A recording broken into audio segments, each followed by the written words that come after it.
तो आज की फिल्म में हमें 3 अलग अलग कहानियां दिखाई गई हैं जो एक दूसरे से बिल्कुल अलग हैं। इन कहानियों में दिखाया गया जब रात के 3 AM यानी कि 3 बजे का वक्त होता है तो उस वक्त सारी शैतानी आत्माएं जिंदा हो जाती हैं, लोगों के साथ अजीब हादसे पेश आते हैं। आज की हमारी पहली कहानी का नाम है द विग। हम एक विग शॉप को देखते हैं जहाँ पर विग्स बनाने का काम किया जाता था। इस दुकान को मे नाम की लड़की अपने मॉम डैड के साथ चला रही थी। मे काम काज में बहुत अच्छी होती है, वो बहुत मेहनत के साथ काम किया करती थी। मे की एक छोटी बहन भी थी जिसको कोई काम करने का बिल्कुल शौक नहीं था। एक दिन मे के मॉम डैड उन दोनों बहनों को घर पर अकेला छोड़कर किसी काम के सिलसिले में बाहर जाते हैं। तभी मे को एक लेडी बहुत ही अच्छे बाल बेच कर जाती है। जैसे ही मे उस बैग को जमीन पर रखती है वो अजीब तरह से हिलने लगा था। ये देखकर मे का डॉग भी वहाँ पर भौंक रहा होता है। खैर मे उन बालों को साफ करती और सुखाकर उनकी विग बनाने लगी थी। तभी उसके पीछे कोई हाथ उसे पकड़ने की कोशिश करता है। ये बात मे भी महसूस करती है कि जैसे उसके पीछे कोई खड़ा है, मगर जब ये पीछे देखती है तो वहाँ पर कोई भी नहीं था।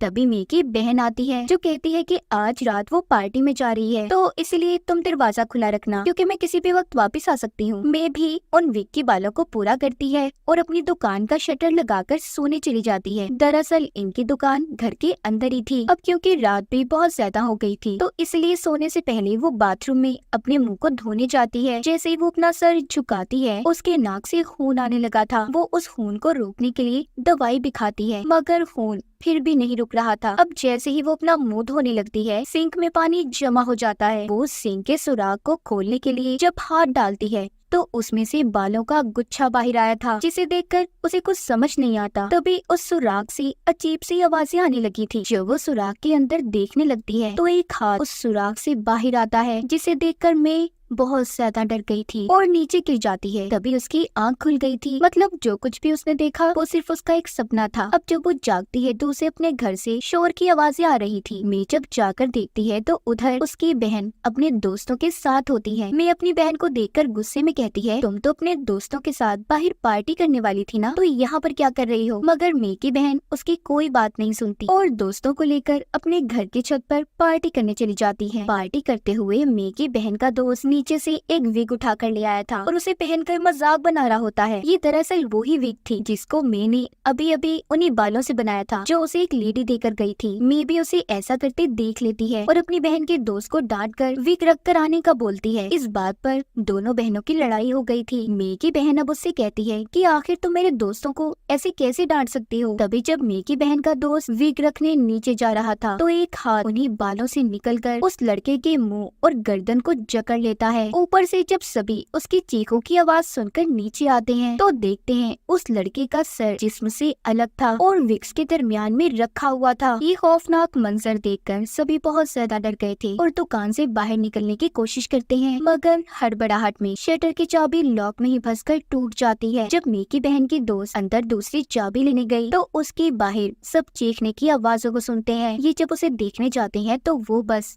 यही कह रही थी कि कोई मेरी मदद करे, इन लोगों को कुछ समझ नहीं आता। तभी वो हाथ उस लड़की की शर्ट से बाहर आता है और उसे देखकर दीवार में मारता है। वो उसे तब तक मारता रहता है जब तक वो मर नहीं जाती। ऐसा देखकर मे की बहन और उसका एक बचा हुआ आखिरी दोस्त छत की तरफ भागते हैं। मे के पाँव में चोट लग गई थी। यहीं पर मे की बहन का दोस्त भी इनसे अलग हो जाता है। तभी वो अपने सामने आत्मा को देखता है। दरअसल ये वो ही आत्मा थी जिसके बालों की मैंने विग बनाई थी। उसे ये बात बिल्कुल पसंद नहीं आई कि उसके बालों को किसी ने उतार दिया। वो लड़का उस आत्मा को देखकर डर जाता है और पीछे पड़ी नोकीली कीलों पर गिर गया था जो उसके जिस्म से आर पार हो जाती हैं। मे की बहन का आखिरी दोस्त भी मर जाता है। अब यहाँ पर सिर्फ मे और उसकी बहन ही बची थी। वो भागकर दोनों दोबारा से अपनी दुकान के अंदर आ जाती हैं। वहाँ पर एक थर्मल चैम्बर था जिसमें मे बालों को पिघलाने और सुखाने का काम किया करती थी। मे की बहन कहती है, देखो मैं बाहर जाती हूँ ताकि कोई मदद बुला सकूं, तुम इस थर्मल में ही बंद रहना। तभी वहाँ पर वही आत्मा जाती है जो मे को देखकर उस थर्मल को अच्छी तरह बंद कर देती है। फिर उसके बाद उसने उसके टेम्परेचर को बढ़ा दिया था। कुछ देर के बाद उधर मे की बहन भी आ गई थी। वो मे को उस थर्मल से निकालने की कोशिश करती है, मगर उसका दरवाजा खुलने का नाम ही नहीं ले रहा था। तभी टेम्परेचर ज्यादा होने की वजह से वो थर्मल फट जाता है। वहाँ पर जोरदार धमाका हुआ था। कुछ देर के बाद मे के मॉम डैड भी घर आ गए थे। मे की बहन अपनी मॉम को आवाजें देती है, पर ये क्या, उसकी मॉम ने ना ही उसे देखा था और ना ही उसे सुन पा रही थी। तभी मे आकर अपनी मॉम के गले लग जाती है। मे की बहन अपने पेट की तरफ देखती है जिसमें नोकीला कांच लगा हुआ था। यहाँ पर उसे पता चलता है कि वो तो मर चुकी है, लेकिन मरना तो मे को चाहिए था क्योंकि जिस थर्मल में वो बंद थी उधर धमाका हुआ था। हम मे को देखते हैं जो अपनी मॉम के गले लगी हुई है। उसकी आंखें बिल्कुल सफेद थी, मतलब कि वो आत्मा मे के अंदर थी, इसीलिए उसे कुछ नहीं हुआ था। अब आत्मा मे के अंदर आकर और किसे मारने वाली थी। इसी के साथ पहली कहानी हमारी यहीं पर खत्म हो जाती है। अब आती है दूसरी कहानी की बारी, जिसका नाम है कॉप्स ब्राइडल, दुल्हन की लाश। तो कहानी के शुरू में हम एक लड़के टॉड को देखते हैं जो कि मुर्दा खाने में लाशों की हिफाजत का काम किया करता था। एक दिन उसे एक घर में भेजा जाता है जहाँ पर उसे मरे हुए हस्बैंड वाइफ की लाशों का ख्याल रखना था। टॉड की ड्यूटी ये थी कि एक हफ्ते तक वो इस घर में ही रुकेगा और उस कपल की लाशों की हिफाजत करनी थी, क्योंकि इनके यहाँ एक रस्म थी कि मरे हुए इंसानों की लाश को एक हफ्ते तक घर में रखना होता था और उनकी तस्वीर के आगे उनका पसंदीदा खाना भी, ताकि उनकी आत्मा को सुकून मिल सके। रात को टोड जब इस कपल के कमरे में सो रहा था तो वहाँ पर उनका एक शो पीस पड़ा खुद से चलने लगता है, मगर टोड इस बात पर ज्यादा ध्यान नहीं देता। सुबह का जब वो खाना बना रहा होता है तो उसे उस कमरे से आवाजें आती हैं जहाँ पर कपल की लाश को कोफिन ताबूत में रखा हुआ था। उधर जब वो जाकर देखता है तो वाइफ के ताबूत पर एक छिपकली बैठी हुई थी। टोड के जाते ही वो छिपकली वाइफ के ताबूत के अंदर चली गई थी और उस लड़की के कपड़ों में चली जाती है। जब टोड उस छिपकली को बाहर निकालने के लिए उस ताबूत को खोलता है तो देखता है ये लड़की के गले पर कट के निशान हैं जिन्हें सिया गया है। जैसे ही वो उस लड़की की लाश को हाथ लगाने लगता है तभी जो हस्बैंड का ताबूत था वो अपनी वाइफ के ताबूत से आकर टकरा जाता है। ऐसा लग रहा था कि मानो वो उसे रोकने की कोशिश कर रहा हो कि वो उसकी वाइफ को हाथ न लगाए, जिससे डरकर टोड वाइफ के कोफिन ताबूत को बंद करके दूसरे कमरे में चला गया था, जहाँ पर उसे एक बैग मिलता है जिसमें एक कैमरा और सीडी थी। जब ये उस कैमरे को देखता है तो उसमें उस लड़की की तस्वीरें मिलती हैं जिसमें उसे बांधा गया था। ये सब देखकर वो समझता है कि शायद इस लड़की का हस्बैंड इसे मारता था। तभी उस कमरे का दरवाजा जोर से बजता है। जब ये जाकर देखता है तो उस दरवाजे को किसी ने धागे से बांधा हुआ था। जब ये उस धागे का पीछा करता है तो इसे अपने सामने वही लड़की खड़ी हुई नजर आती है जो इसको अपने पास बुला रही थी। तभी पीछे से उस लड़की का हस्बैंड आकर उसे दबोचकर अपने साथ ले जाता है और वो टोड को ये धमकी देता है कि अगर तुम्हें अपनी जान प्यारी है तो हमारे घर को छोड़कर चले जाओ। तभी टोड की आंख खुल गई थी, मतलब ये सब उसका सपना था। जैसे ही वो नींद से जागता है बैग से मिली सीडी खुद ब खुद चल गई थी जिसमें उस लड़की का हस्बैंड उसे बांधकर बहुत बुरी तरह से मार रहा था। टोड ये देखकर सोचता है कि कितना बुरा हस्बैंड है जो अपनी वाइफ को ऐसे मार रहा है। अब ये उस कमरे में जाता है जहाँ पर इन दोनों की लाशें रखी हुई थी। वो देखता है कि वाइफ का कोफिन ताबूत खुला है और उसकी लाश भी हिली हुई है। अब उसे ऐसा लगता है कि शायद इस लड़की का हस्बैंड मरने के बाद भी इसका पीछा नहीं छोड़ रहा, वो भूत बनकर इसके पीछे पड़ा हुआ है। इसलिए टोड अब हस्बैंड के ताबूत को उसकी वाइफ के ताबूत से अलग कर देता है और जाकर एक मंदिर में रखकर धागे से बांध देता है। फिर वो लड़की के ताबूत के पास आकर उसकी लाश को ठीक करता है। इसी दौरान वो देखता है जिस धागे से उस लड़की का गला सिया हुआ था वो धागा तो कल रात इसने अपने सपने में देखा था, जिससे दरवाजे का लॉक बंधा हुआ था। ये देखकर वो थोड़ा हैरान हो जाता है। अब वो उस लड़की की लाश को गोद में रखकर उसके टांगों को जब ठीक कर रहा था तो उसे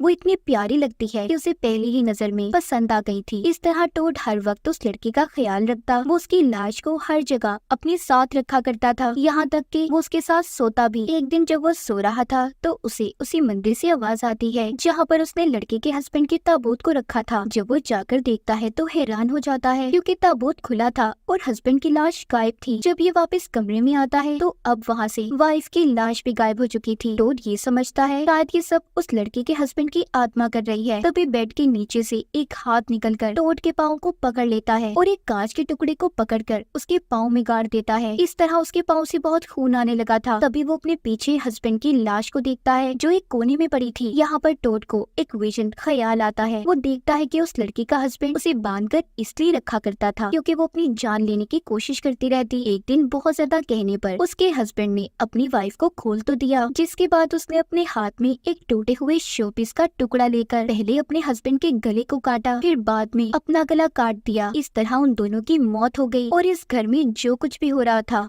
वो हस्बैंड की आत्मा नहीं बल्कि वाइफ उस लड़की की आत्मा कर रही थी, जिसे टोड पसंद भी करने लगा था। टोड को जब ये सारी बातें समझ आती है तो अब वो इस घर से भागने की कोशिश करता है। तभी वो देखता है कि घड़ी में रात के 3 बजे का वक्त है। वो जब यहाँ से भागने की कोशिश करता है तो एकदम से वो लड़की आकर उसका गला पकड़ लेती है, जिससे वो बेहोश हो गया था। कुछ देर के बाद जब उसे होश आता है तो खुद को उस लड़की के ताबूत में पाता है। वो बहुत चीखता चिल्लाता है, बाहर निकलने की कोशिश भी करता है, मगर उस ताबूत के ऊपर वही लड़की बैठी थी जो टोड को अब कभी भी बाहर निकलने नहीं देगी। हो सकता है कि वो लड़की टोड से इस बात का बदला ले रही हो कि टोड ने उसके साथ गलत किया। अब आखिरी और तीसरी कहानी आती है जिसका नाम है ओटी। हम एक लड़की को देखते हैं जो अपने ऑफिस में देर तक बैठी काम कर रही थी। दरअसल वो एक ऐप की मदद से किसी से बात कर रही होती है। तभी इस ऑफिस में काम करने वाले 2 और एम्प्लॉय अपना ओवर टाइम करके घर जा रहे थे। जब वो लिफ्ट की तरफ जाते हैं, जैसे ही वो लिफ्ट का बटन दबाते हैं, उनके सामने कटा हुआ सर हवा में लटक रहा था, जिसे देखकर दोनों बहुत ज्यादा डर जाते हैं। अंदर वो लड़की बैठी अभी भी बातें करने में मसरूफ थी। तभी अचानक से ऑफिस की सारी चीजें चल जाती हैं। सारे कंप्यूटर खुद ब खुद ऑन ऑफ हो रहे थे। ये देखकर वो लड़की भी डरकर यहाँ से भाग जाती है। तभी हम ऑफिस में 2 आदमियों को देखते हैं जो इस ऑफिस के बॉस थे। आज वो अपने एम्प्लॉयज को डराकर ऑफिस से भगा रहे थे। उनका मानना ये था कि उनके एम्प्लॉयज ओवर टाइम करके पैसे तो कमा लेते हैं मगर ऑफिस का काम नहीं करते, इसलिए दोनों बॉस एम्प्लॉय को सबक सिखाने के लिए ऐसा कर रहे थे। अब जो एम्प्लॉय लिफ्ट के पास खड़े थे उन्हें ये बात समझ आ जाती है कि उनके दोनों बॉस मिलकर उनके साथ ये मजाक कर रहे थे। खैर वो अब दोनों अपने बॉस के पास आते हैं और घर जाने की इजाजत लेते हैं। वो दोनों तो चले गए थे। ऑफिस में इनके बॉस, जिसका नाम टी होता है, अब अकेला था, जबकि दूसरा बॉस करण खाना खाने बाहर चला जाता है। जब टी बैठा काम कर रहा था तो उसे अपने साथ वाले कमरे से आवाज आती है। जब वो जाकर देखता है तो उसे ऐसा लगता है कि जैसे किसी की परछाई हो। जब वो लाइट जलाता है तो वहाँ पर कोई भी नहीं था। जब ये फ्रिज के पास जाता है तो फ्रिज भी हिल रहा था। तभी करण बॉस उधर खाना लेकर पहुँचता है और पूछता है कि क्या हो गया है तुम्हें, तुम क्यों इतने घबराए हुए हो। वो बताता है कि फ्रिज अभी थोड़ी देर पहले हिल रहा था। जब वो खाना रखने फ्रिज को खोलता है तो उसमें कोई भी नहीं था। वो तो खाना रखकर चला जाता है, मगर टी को अभी भी डर लग रहा था। तभी कुछ देर के बाद फ्रिज के अंदर से एक चुड़ैल बाहर आती है। टी जिसे देखकर बहुत ज्यादा डर जाता है। जब ये भागकर करण के पास जाता है तो उसे उसकी शक्ल में भी मॉन्स्टर दिखाई दे रहे थे। ये देखकर टी बहुत ज्यादा डर गया था और गिरकर बेहोश हो जाता है। दरअसल 2 एम्प्लॉय और करण मिलकर टी के साथ मजाक कर रहे थे। बहुत देर हो जाती है, उसे अभी तक होश नहीं आया था। जब एम्प्लॉय टी की सांसें चेक करता है तो वो मर गया था। ये देखकर तीनों बहुत ज्यादा डर जाते हैं। लड़की एम्प्लॉय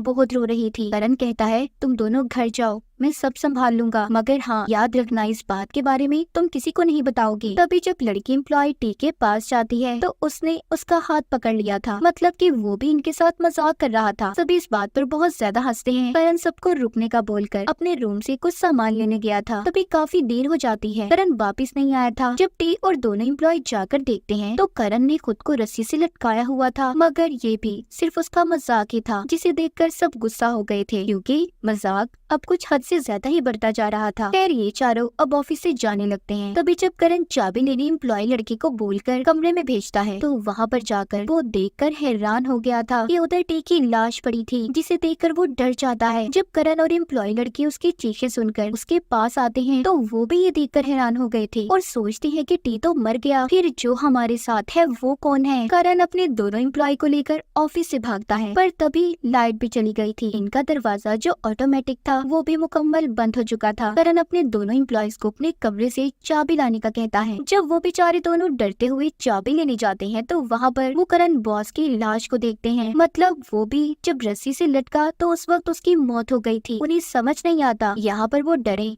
या फिर भाग जाए। वो दोनों हड़बड़ाहट में लिफ्ट से जाने की बजाय सीढ़ियों से उतरकर जाने लगते हैं। उधर ऑफिस में हमें दिखाया जाता है दरअसल टी और करण ने उन एम्प्लॉय के साथ मिलकर मजाक किया होता है। जो लाशें उन्होंने देखी वो तो बस करण और टी की शक्ल जैसे रबड़ के पुतले थी। खैर अब टी और करण दोनों लिफ्ट से जाने लगते हैं, जहाँ पर इन्हें अपने दोनों एम्प्लॉयज मिलते हैं। ये कहते हैं सॉरी यार, हमें माफ कर दो, आज कुछ ज्यादा ही हो गया मजाक, पर जैसे तुम डरे ना बहुत मजा आया। मगर यहाँ पर वो दोनों उन्हें कुछ भी नहीं बोलते। जब लिफ्ट चलने ही वाली थी तो यहाँ पर टी को उनकी बिल्डिंग के चौकीदार का फोन आता है। इस वक्त 3 बज रहे थे। वॉचमैन चौकीदार बताता है कि आपके ऑफिस के 2 एम्प्लॉय सीढ़ियों से गिरकर मर गए। एम्बुलेंस उनकी लाशें ले जा रही है, क्योंकि हुआ कुछ यूँ था, जब वो दोनों एम्प्लॉयज डरकर पागलों की तरह हड़बड़ाहट में सीढ़ियों से भाग रहे थे तो उन दोनों का पाँव फिसल गया। वो दोनों नीचे गिर गए और उनकी मौत हो गई। यानी कि टी और करण के साथ जो एम्प्लॉयज लिफ्ट में थे वो उनकी आत्माएं थी। करण और टी उन्हें देखकर समझ गए थे कि उन्हें अब कोई भी नहीं बचा सकता। जैसे ही लिफ्ट का दरवाजा बंद होता है, लिफ्ट नीचे की तरफ जाती दिखाई देती है, मतलब कि करण और टी मारे जा चुके थे। तो आपको इनमें से कौन सी कहानी अच्छी लगी, कमेंट सेक्शन में जरूर बताइएगा। और इसी के साथ इस फिल्म की कहानियां भी यहीं पर खत्म हो जाती हैं।